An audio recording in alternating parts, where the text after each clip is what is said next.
رحمت بنا کر کے بھیجا ہے پوری دنیا کی. تو آپ صرف امت ہی کے لیے رحمت نہیں بلکہ پوری دنیا کے لیے آپ کو رحمت بنایا گیا. جہاں آپ چرند پرند کے لیے رحمت بن کر کے آئے وہیں پر آپ جانوروں کے لیے بھی آپ رحمت بن کر کے آئے. وہیں پر آپ اپنی امت کے لیے بھی رحمت بن کر کے آئے. حتیٰ کہ جو لوگ آپ کو پریشان کرتے تھے، آپ کے راستوں میں کانٹے ڈالا کرتے تھے، رات دن آپ کی تکلیفوں میں آپ کو تکلیف دینے میں لگے رہتے تھے، ان کے لیے بھی اللہ تعالیٰ نے فرمایا آپ کو ہم نے رحمت بنا کر کے بھیجا ہے. تمام لوگوں کے لیے، تمام چیزوں کے لیے، ہر جاندار کے لیے نبی کو رحمت بنایا. لیکن ہمارے نبی صلی اللہ علیہ وسلم کی رحمت ہمارے اوپر کس قدر ہے، اپنی امت پر کس قدر ہے، وہ آج بیان کرتے ہیں کہ آپ تو چرند پرند کے لیے رحمت تھے، جانوروں کے لیے تھے، کافروں کے لیے تھے، لیکن اپنی امت کے لیے جو رحمت تھی اس کو ہم بیان کریں. لقد جاءکم رسول من انفسکم عزیز علیہ ما عنتم حریص علیکم بالمؤمنین رؤوف الرحیم. اللہ تعالیٰ فرماتا ہے اے لوگو، تمہارے اوپر ایک ایسے پیغمبر، ایسے رسول آ چکے ہیں، عزیز علیہ ما عنتم حریص علیکم بالمؤمنین رؤوف الرحیم، جو تمہارے نقصان نہیں چاہتے، جو تمہارا نقصان پر اپنا نقصان سمجھتے ہیں. علیکم بالمؤمنین رؤوف الرحیم، اور تمہارے نفع کے خواہش مند ہیں، تمہارے منفعت کے خواہش مند ہیں. اللہ کے رسول صلی اللہ علیہ وسلم نے بخاری کی روایت ہے، فرماتے ہیں کہ میں اپنی امت کو، اپنی امت کے ہر آدمی کی پشت پکڑ کے میں جہنم سے بچانے کی کوشش کر رہا ہوں. اے میری امت کے لوگوں، میں تمہیں جہنم سے بچانے کی کوشش کرتا ہوں اور تم ہو کہ جہنم کی طرف زبردستی مجھ سے بھاگے جا رہے ہو. علیکم بالمؤمنین رؤوف الرحیم، آپ بہت زیادہ رحم دل تھے اپنی امت کے لیے، بہت زیادہ رحمت تھے آپ اپنی امت کے لیے. لولا ان اشق علی امتی لامرتم بالسواک. اللہ کے رسول صلی اللہ علیہ وسلم نے مسواک کو اسی لیے فرض نہیں کیا کہ یہ امت پر گرا ہے، مشکل ہے، میری امت پر یہ بوجھ ہے. اگر آپ کو پتا ہوتا کہ میری امت کے لوگ مسواک فرض نہ کرنے کے بعد بھی فرض نمازوں کو چھوڑ دے گی تو یقین جانیے مسواک اللہ کے رسول صلی اللہ علیہ وسلم کی نگاہ میں جس قدر محبوب تھی آپ ضرور فرض کر دیتے. آپ کو مسواک سے اتنی محبت تھی، محبت کا اندازہ آپ اس حدیث پاک سے لگا سکتے ہیں. یوں تو کثرت سے حدیثیں ملتی ہیں، لیکن یہ حدیث ملتی ہے کہ انتقال کے وقت بھی آپ نے اس مسواک کو ترک نہیں کیا. آپ کی آخری سانسیں چل رہی ہیں، آپ اس دنیا سے جانے والے ہیں. حضرت عبد الرحمن اللہ کے رسول کے سامنے کھڑے ہیں، حضرت عائشہ کے بھائی ایک مسواک لیے کھڑے، اللہ کے رسول بار بار اس مسواک کو دیکھ رہے. اما عائشہ کہتی ہے کہ میں سمجھ گئی کہ اللہ کے رسول مسواک کرنا چاہتے ہیں، کیونکہ میں جانتی تھی کہ نبی کی نگاہ میں مسواک کتنی محبوب ہے. آپ کی زندگی میں جبریل امین اتنی تاکید کرتے مسواک کے تعلق سے، اور آپ اتنی کثرت سے مسواک استعمال فرماتے کہ راوی حدیث بیان فرماتے کہ مسواک کرنے کی وجہ سے نبی کے مسوڑے بعض دفعہ چھل بھی جاتے تھے. اور انتقال کا وقت ہے، بار بار مسواک کو دیکھ رہے. اما عائشہ کہتی ہے میں نے اپنے بھائی عبد الرحمن سے وہ مسواک لے لی اور اللہ کے رسول کے ہاتھوں میں تھما دیا، اللہ کے رسول کو دے دی. آپ نے سخت اور ٹائٹ محسوس کیا تو میں نے کہا یہ کیا سخت ہے، ٹائٹ ہے؟ اللہ کے رسول کی زبان میں اس وقت بولنے کی طاقت نہیں تھی. آپ نے اپنے زبان سے بولنے کی طاقت نہیں، بلکہ آپ نے سر کے اشارے سے فرمایا ہاں یہ سخت ہے، یہ ٹائٹ ہے۔ اللہ کے رسول صلی اللہ علیہ وسلم سے اما عائشہ نے مسواک لے کر اپنے دانتوں سے نرم کیا اور پھر اللہ کے رسول کو دیا۔ اللہ کے رسول نے اس مسواک کو کیا۔ میرے بھائیوں، نبی کی نگاہ میں اتنی زیادہ محبوب یہ مسواک کہ انتقال کے وقت بھی آپ اس کو ترک نہیں کر رہے ہیں۔ لیکن کیا فرماتے اسی مسواک کے تعلق سے؟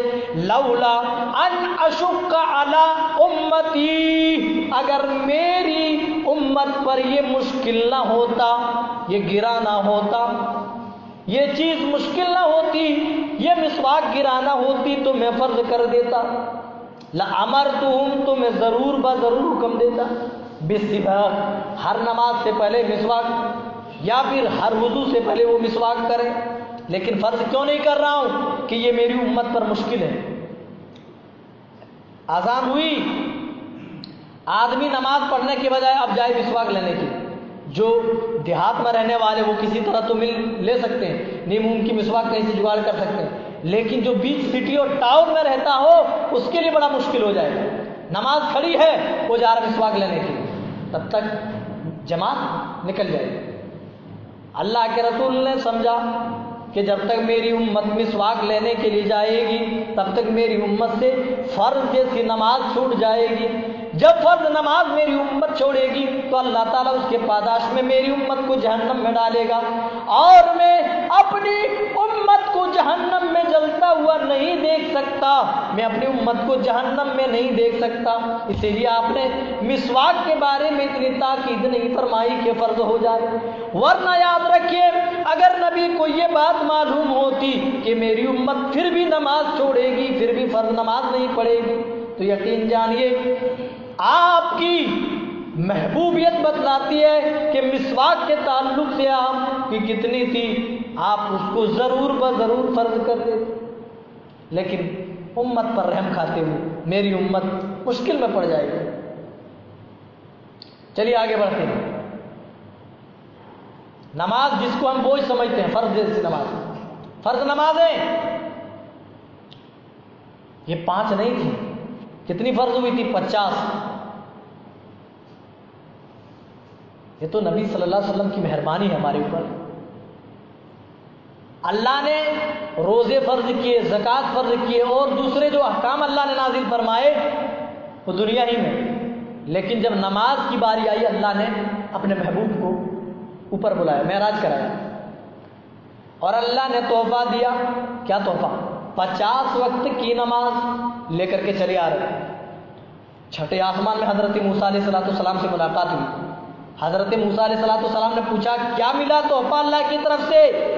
کہا 50 وقت کی نماز۔ کہا ارے کتنی؟ کہا 50 وقت کی نماز۔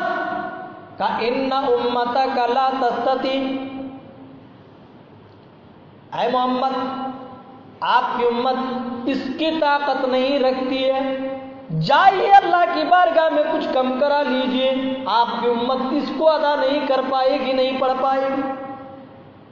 آپ نے امت کا نام سنا، جیسے ہی امت کا نام کانوں میں آپ کے پڑے آپ کا سینہ لرز گیا، کانپ گئے اور اللہ کی بارگاہ میں جا کر عرض کرنے لگے ان امتی لا تستطیع، اے اللہ میری امت اس کی طاقت نہیں رکھتی، کچھ ڈسکاؤنٹ کر دے، کچھ کم کر دے۔ اللہ نے کم کر دیا، کہا جاؤ 40 رہ گئی۔ پھر ملے موسیٰ علیہ السلام، کہا کتنا کم ہوا؟ کہا 40 رہ گئے، 10 کم ہو گئی۔ بڑے خوش تھے اللہ کے رسول۔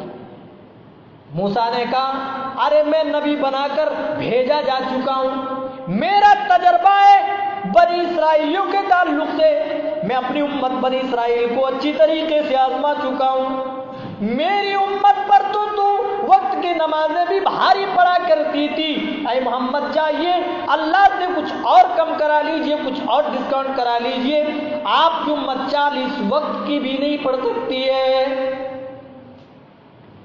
امت کا نام سنتے بار بار چلے آتے، جیسے کم کرا کے جاتے موسیٰ علیہ السلام سے ملاقات ہوتی، موسیٰ علیہ السلام کہتے پھر جاؤ، حتیٰ کہ 5 نمازیں رہ گئی۔ کتنی؟ 50 سے 5۔ پھر لے کے چلے آ رہے ہیں۔ موسیٰ علیہ السلام نے کہا کتنی رہ گئی؟ کہا 5۔ کافر جائیے، ان امتک لا تستطیع، اے محمد میرا تجربہ ہے، میں نبی بنا کر بھیجا جا چکا ہوں، میں لوگوں کو آزما چکا ہوں۔ ارے بنی اسرائیل پر تو 2 وقت کی نمازیں بھی باری پڑا کرتی تھی، جائیے کچھ اور کم کر لیجیے۔ کیا فرماتے ہیں؟ ہے موسیٰ 50 سے 40، 40 سے 30، 30 سے 20، 20 سے 10، 10 سے 5 ہو گئی۔ مجھے بار بار اللہ کے پاس جا کر اس طرح التجا کرنے میں بڑی شرم آتی ہے۔ ارے اللہ نے 50 سے 5 کر دی، ارے اس سے بڑی اور کیا بات ہو سکتی ہے؟ نہیں موسیٰ، میری امت اس کو پڑھ لے گی۔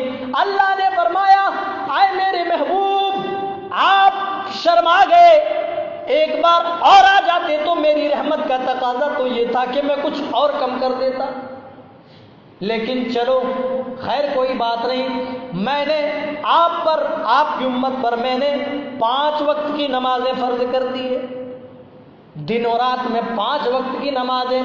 آپ نے یا آپ کی امت میں سے کسی نے 5 وقت نمازوں کی پابندی باجماعت کر لی تو وہ 5 وقت کی نماز نہیں بلکہ 50 وقت کی نماز پڑھ رہا ہے، اس کو 5 وقت کی نماز پڑھنے کا ثواب نہیں بلکہ اسے 50 وقت کی نماز پڑھنے کا ثواب اس آدمی کو دیا جائے گا۔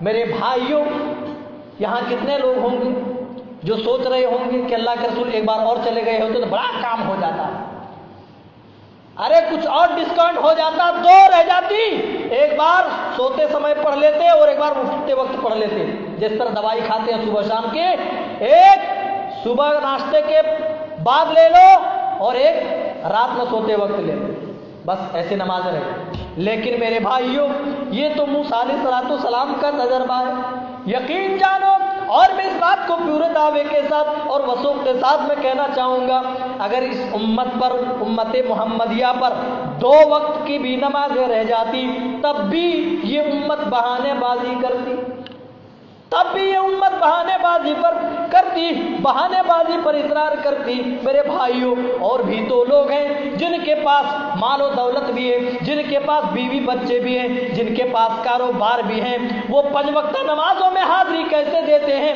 اور تم تو اللہ نے بات تو ایسے بھی بنائے ہیں، ایسے بھی لوگ ہیں جن کو جمعہ میں بھی فرصت نہیں ملتی۔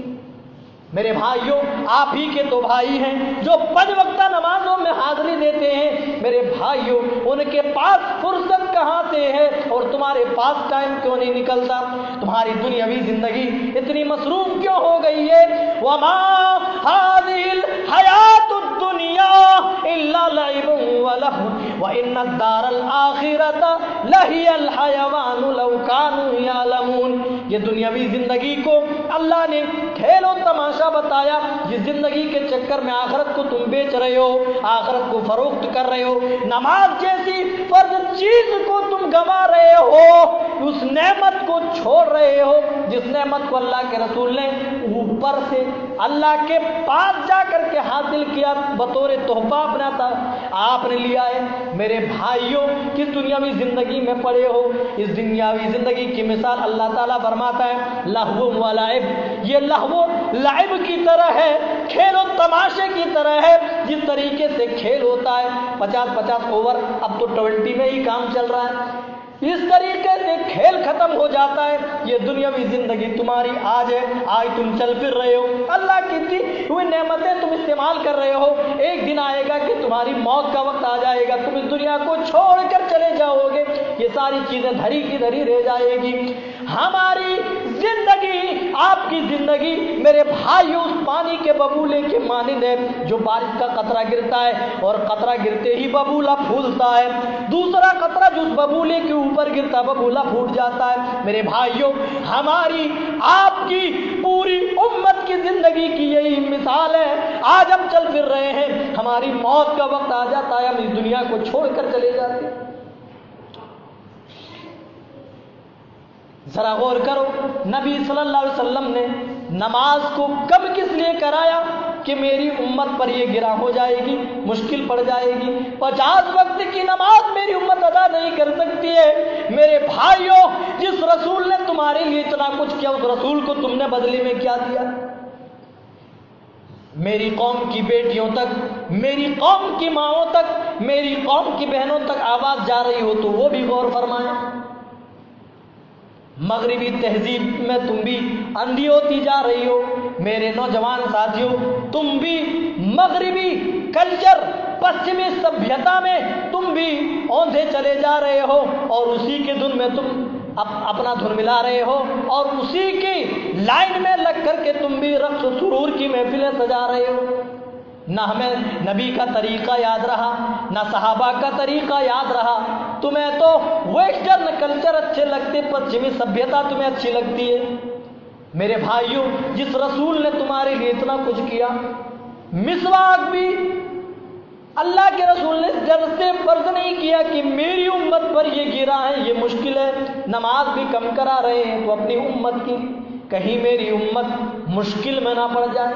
میری امت اللہ 50 وقت کی نماز ادا نہیں کر پائے گی تو تیری نافرمانی ہوگی. جب تیری نافرمانی ہوگی اس کے پاداش میں تو میری امت کو جہنم میں ڈالے گا، اور میں اپنی امت کو جہنم میں جلتا ہوا نہیں دیکھ سکتا.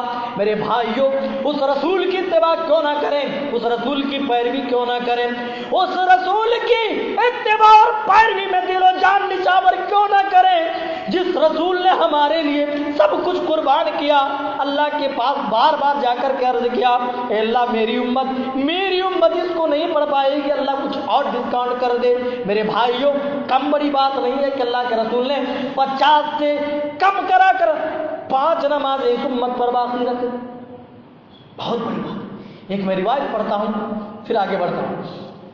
عن ابي هريره رضي الله تعالى عنه قال قال رسول الله صلى الله عليه وسلم لكل نبي دعوه مستجابه فتعجل كل نبي دعوته واني اختبأت دعوتي شفاعه لامتي يوم القيامه فهي نائله ان شاء الله من مات من امتي لا يشرك بالله شيئا.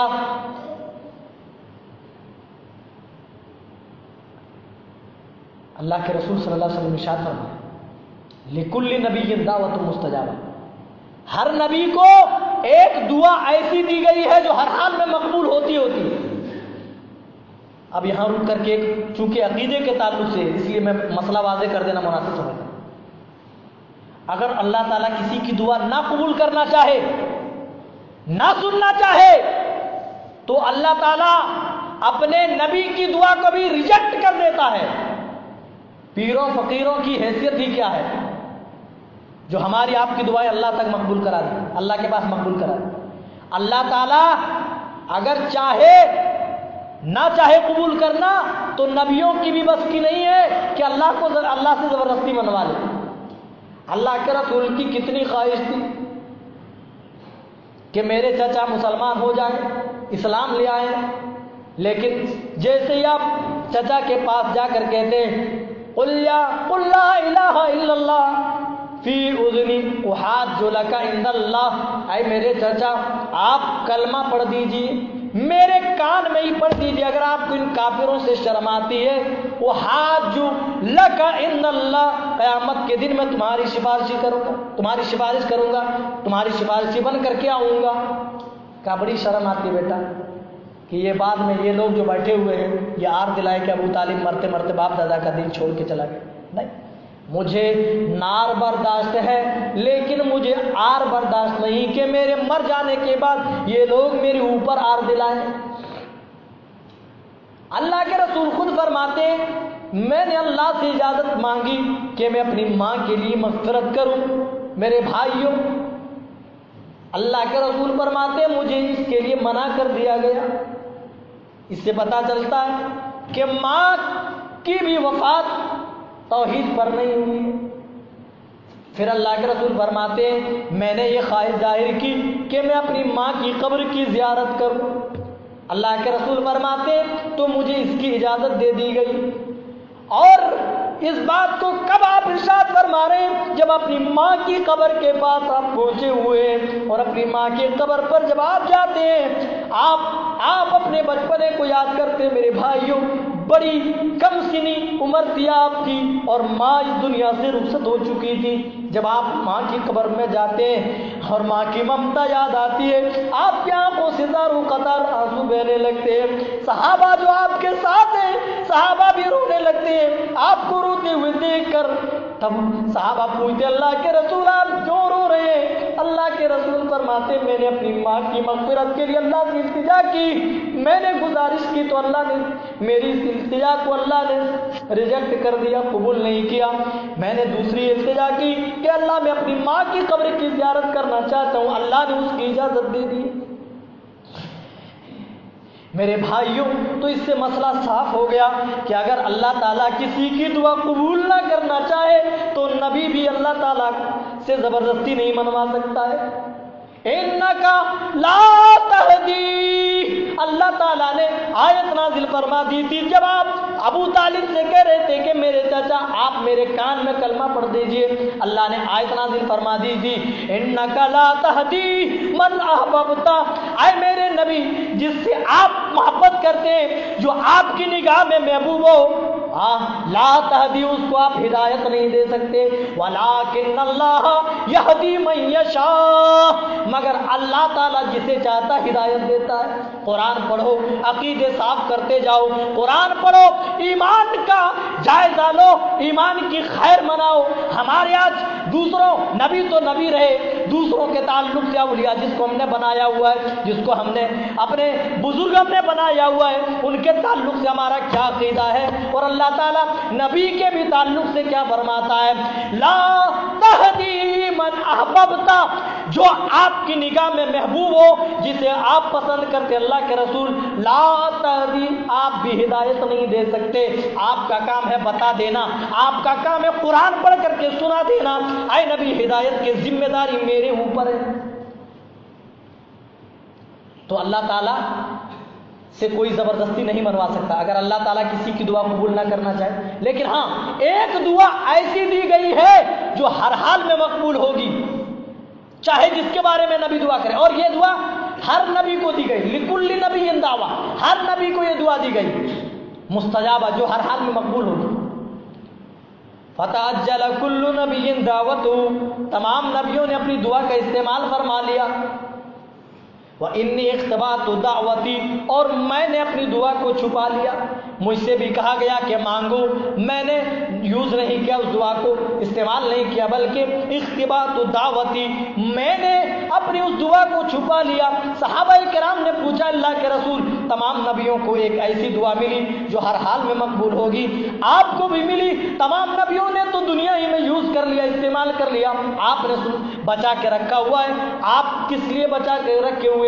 آپ اس دعا کا یوز کب کریں گے، اس دعا کا استعمال آپ کب کریں گے؟ اللہ کے رسول فرماتے ہیں شفاعۃ لامتی یوم القیامہ، میرے بھائیوں اللہ نے ایک دعا بھی دی جو ہر حال میں مقبول ہونے والی ہے، تو اس کو بھی اپنی امت کے لیے آپ بچا کے رکھ رہے ہیں۔ میرے بھائیوں اپنی امت کے لیے کتنے بڑے آپ رحم دل ہیں، آپ اندازہ کر سکتے ہیں۔ فرماتے ہیں اختبات الدعوتی، میں نے اپنی اس دعا کو چھپا لیا، اس لیے شفاعۃ لامتی یوم القیامہ، کل قیامت کے دن میری گناہگار امت جہنم میں جا رہی ہوگی، جو توحید پر جس کا خاتمہ ہوا ہوگا، جس کا عقیدہ صحیح ہوگا، جس کا منہج صحیح ہوگا، شفاعۃ لامتی یوم القیامہ، میں امت کے بارے میں شفاعت کروں گا کہ اللہ میری امت کے لوگ ہیں، میری امت ہے، میری امت ہے، اللہ توحید لے کر کے آیا ہے، اللہ اس کا ایمان و عقیدہ صحیح تھا، تو اس کے گناہوں کو تو درگزر فرما دے، تو اس کو تو معاف فرما دے۔ اللہ تعالیٰ میری شفاعت سے جتنوں کو چاہے گا معاف فرما دے گا، اور اللہ کے رسول فرماتے ہیں کہ لا الہ انشاء اللہ ممات من امتی لا یشرک باللہ شیئا، اور یہ شفاعت میری امت کے ہر اس آدمی تک پہنچے گی، لا یشرک باللہ شیئا، جس نے اللہ کی بارگاہ میں ذرہ برابر بھی شرک نہیں کیا، لا یشرک باللہ شیئا۔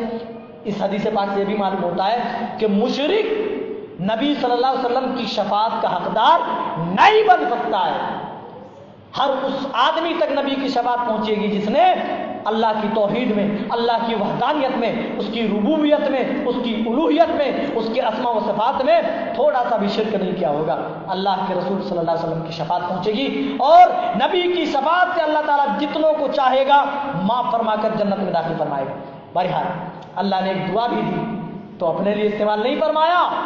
آپ کی بیٹی حضرت فاطمہ جس کے بارے میں نبی نے فرمایا تھا سنو فاطمہ میرے جگر کا ٹکڑا ہے، میرا کلیجہ ہے، جس نے میرے فاطمہ کو دکھ دیا سمجھو اس نے محمد کو دکھ دیا۔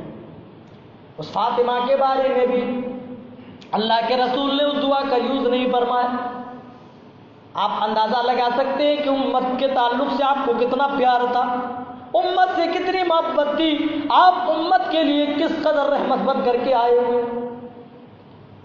حضرت فاطمہ ایک دن آتی ہیں اور کہتی ہے اللہ کے رسول اے میرے ابو جان آپ تو غلام بانٹ رہے ہیں، چکی پیستی ہوں، چکی پیس پیس کر میرے ہاتھوں میں چھالے پڑ گئے، مشکیزیں لاتی ہوں، مشکیزیں لانے کی وجہ سے میری کمر بھی چھل چکی ہے۔ اللہ کے رسول سارا کام میں کرتی ہوں، اے میرے ابو تمام سارے کام کی ذمہ داری میرے اوپر ہے، میں کرتی ہوں، بڑی تھکن محسوس ہوتی ہے، آپ غلام لوگوں کو عطا کرتے ہیں، مجھے بھی کوئی غلام عطا کر دیجئے جو میرے کاموں میں سہایتا کر دیا کرے، ہیلپ کر دیا کرے۔ اللہ کے رسول نے اپنی بیٹی کو گرہستی کا طریقہ سکھایا، گھر چلانے کا طریقہ سکھایا۔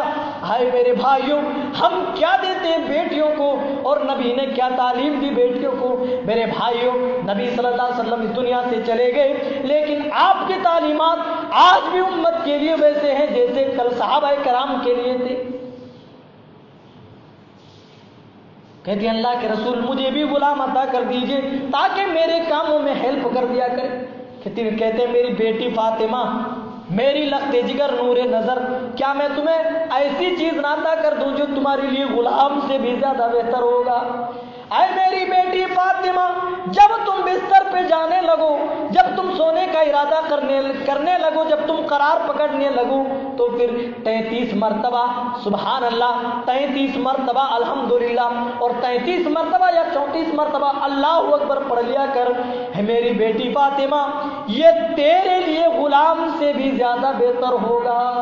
تو پتہ یہ چلا یہ تھکان دور کرنے کی دعا ہے۔ 33 مرتبہ سبحان اللہ، 33 مرتبہ الحمدللہ، 33 مرتبہ یا 34 مرتبہ اللہ اکبر آدمی پڑھ لے تو اس کی تھکان دور ہو جاتی ہے۔ یہ نبی نے اپنی بیٹی کو سکھلایا، کوئی معمولی دعا نہیں ہے۔ اللہ کے رسول اس دعا کا استعمال فرما سکتے تھے، اپنی بیٹی کے دکھ کو ہٹا سکتے تھے، اپنی بیٹی کا غم دور کر سکتے تھے۔ آپ کو مشرکین ستا رہے ہیں، مار رہے ہیں، کبھی دانت توڑ رہے ہیں، کبھی آپ کے اوپر پتھر برسا رہے ہیں، آپ ان مشرکین کے خلاف اس دعا کا استعمال فرما سکتے تھے لیکن نہیں فرمایا۔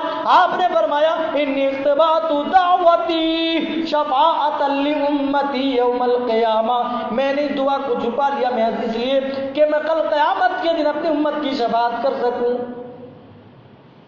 اب ہر آدمی کو اور یہ کرنا چاہیے جو نبی ہمارے لیے اتنے مہربان، اتنی بڑی رحمت بن کر کے آئے، ہم نے اس نبی کو کیا دیا؟ بدلے میں کیا دیا؟ نافرمانیوں کے سوا بدلے میں کیا؟ کتنی ایسی حدیثیں ہیں جس کا ہم مذاق اڑا رہے ہیں، مذاق، جس کو ہم نے کھیل، اور صرف ایک نافرمانی ہوئی نبی کی۔ سنو اللہ تعالیٰ دوسرے گناہ تو چاہے تو اس کا عذاب صرف آخرت میں دے، لیکن نبی کی نافرمانی سنو آخرت میں تو ایک عذاب متعین ہے ہی، دنیا میں بھی اللہ تعالیٰ سزائیں متعین کرتا ہے۔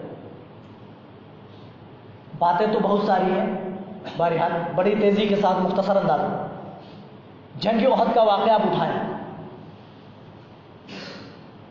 نبی صلی اللہ علیہ وسلم نے ہمارے ساتھ اتنے بڑے بڑے احسانات کیے، بدلے میں ہم نے نافرمانیاں دی، اور پھر ہم نافرمانیاں کر کے یہ شکوے کرتے ہیں کہ آج ہم مغلوب کیوں ہیں، آج ہم ہر جگہ کیوں مارے کاٹے جا رہے ہیں، آج ہر جگہ ہمیں کیوں ستایا جا رہا ہے، یہ ہم شکوے کرتے ہیں۔ تو اس کے لیے میں جنگ احد کا واقعہ میں پیش کرنا چاہتا ہوں۔ جنگ احد جب یہ غزوہ پیش آیا، اللہ کے رسول نے پہاڑی کے ایک درے پہ آپ نے کچھ تیر اندازوں کو مقرر فرمایا، 30 یا 50 کے قریب مختلف تعداد ملتی ہے، بہرحال آپ نے متعین فرمایا، اور ساتھ میں ہدایت بھی فرما دی کہ لوگوں تمہارے ساتھ جو بھی معاملہ ہو جائے، ہمارے ساتھ یا تمہارے ساتھ جو بھی معاملہ ہو، تم اپنی آنکھوں سے دیکھ لو کہ ہماری گردنیں کٹ رہی پھر بھی ہماری مدد کو نہیں آنا ہے، یہ جگہ نہیں چھوڑنی بہرحال۔ کہا ٹھیک ہے اللہ کے رسول ہم اس پر کاربند رہیں گے۔ اللہ ابتدائی دور میں جنگ کے شروع میں مسلمانوں کا کچھ پلہ بھاری دکھائی دیا،